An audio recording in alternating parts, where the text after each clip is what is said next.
More than 30 million people bought the same book about money. Most of them still get paid on Friday and are tight by Tuesday. That is not a joke about them. It is a fact about the advice. Tonight I am putting the 4 most famous lessons in that book against an ordinary paycheck. 20-something an hour, rent due, no rich uncle anywhere. 4 lessons, 4 numbers, and I will tell you which parts actually turn on a normal wage. Your house is not an asset.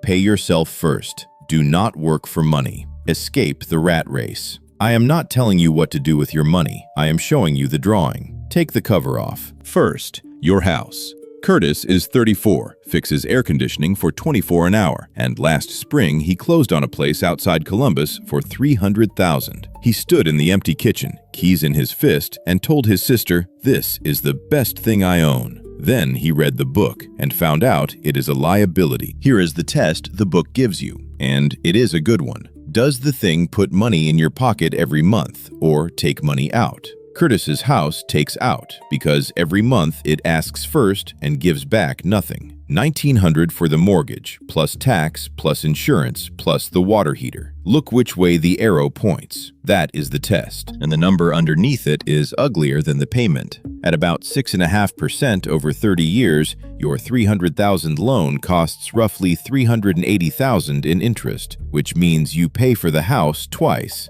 And the second one goes to somebody who never has to fix your water heater. At Curtis's rate, that interest is close to 16,000 hours of his life. 8 working years spent on the cost of borrowing. And the schedule is stacked because interest is charged on the whole balance first. Early on, nearly every dollar he sends goes to the bank and his own share moves like a snail. Not a glitch in his loan, working as designed. But here is where the slogan overshoots the test. Curtis has to sleep somewhere. Renting the same 3-bedroom near him runs about $1,600. So the honest comparison is not $1,900 against 0. It is $1,900 against $1,600, minus the slice of every payment that stays his. Keep the test. The verdict was sold to you too cheap. Second, pay yourself first. Nadia is 29. Counts pills in the back of a pharmacy for $19 an hour, and she has read the chapter twice. "Pay myself first," she said, tapping the cover, "before the bills. Then rent came out on the 1st and the car insurance on the 3rd, so by the 4th there was nothing left to pay herself with. Somebody is already being paid first, and it is not her. Payroll takes tax out before the money touches her account. The landlord has her card on file. The insurance runs on auto pay at 6 in the morning. Every one of those was automated years ago because the people on the other end wanted to be paid on time. Working as designed. The customer at the lift is leaning on the fender before I finish. Pay yourself first is a nice line when your rent does not bounce. Fair. Honestly, it is the objection I would make. So, on the scale, it goes. Not half your paycheck, $50, moved the same hour the wage lands into an account with no card attached to it. $50 a week is about $200 a month. Left alone for 30 years at roughly 7% after inflation, the long-run average, promised by nobody, that is somewhere near $245,000. That is the reading. I have watched people argue with it and lose. So the lesson survives, but not in the shape it was sold to you.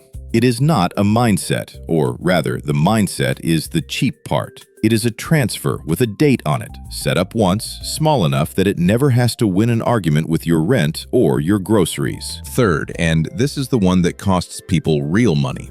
Do not work for money. Make money work for you. Terrence is 38, runs a shift on a warehouse floor for about $45,000 a year, and last January he switched off the money going into his workplace retirement account. He was saving up, he said, for a deal. His employer was matching him 50 cents on the dollar, up to 5%. Look at what that means on his wage. He was putting in about $2,200 a year, and the company was dropping $1,100 on top, just for ticking a box. Which means the thing he switched off was $1,100 free dollars a year. 10 years of that, growing at the same rough 7%, is probably around $16,000 he handed back. And the deal he is saving toward? A small rental near him goes for $250,000. 20% down is $50,000 before the roof, the vacancy, the tenant who leaves in March. That is the part the book never puts a price on. The rental, the side business, the thing that pays you while you sleep. Every one of them needs money up front, and the pages go to mindset, not to where a warehouse lead finds $50,000. Fourth, escape the rat race. Janelle is 41, drives a school bus for $21 an hour, and in February, her tire let go on the ramp. $400. That afternoon, no debate. She put it on a card at about 29% because the alternative was not driving to work, and she is not the odd one out. In the Federal Reserve's own survey, roughly a third of American adults say they could not cover a $400 emergency with cash. That is not a character flaw spread across 100 million people. That is what a thin margin looks like, since one ordinary thing breaking is all it takes. So watch what the first $1,000 in cash actually does for Janelle. It does not make her rich. It makes her tire cost $400 instead of $400 plus a year of interest. And it takes the card out of the story completely. Boring, unsellable, and the strongest part in her whole machine. Which brings us to the thing the book calls the trap. Your job. The rat race. The one asset you are supposed to be ashamed of. Look at what runs through it. $21 an hour, 2,000 hours a year, 40 working years. About $1.7 million passes through Janelle's hands. $1.7 million. And every lesson in that book hangs off it, because each one needs a wage to start from. The $50 transfer has to leave something. The down payment comes out of a paycheck. Even the man who wrote it earned his first money somewhere.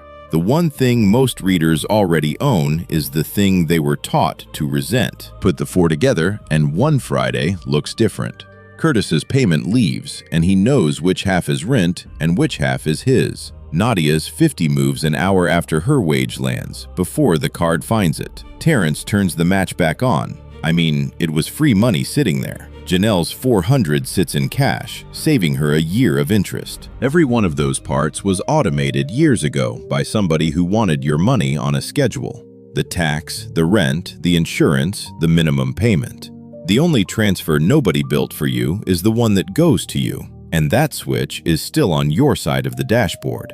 That part they did not design. You do. 30 million copies, and the part worth keeping fits on one line. Does this thing pay me every month, or do I pay it? Ask that about your house, your car, your subscriptions, the shiny idea somebody sold you at a seminar. The rest of it was written for a reader who already had the $50,000. Nobody here was foolish. Curtis wanted a kitchen of his own. Nadia wanted to get ahead of her own bills. Terrence wanted what everybody says you should want. Janelle wanted to get to work on Monday morning. The cover was down, and the manual was written for somebody else's garage. Your number tonight. Open your last pay stub, find the line that lands in your account, and work out what 1 hour of your life is worth after tax. Drop that number below. I go through them. Subscribe if you want one of these every week. This is a teardown, not advice. Run it on your own figures. Next time, what your credit score is really scoring.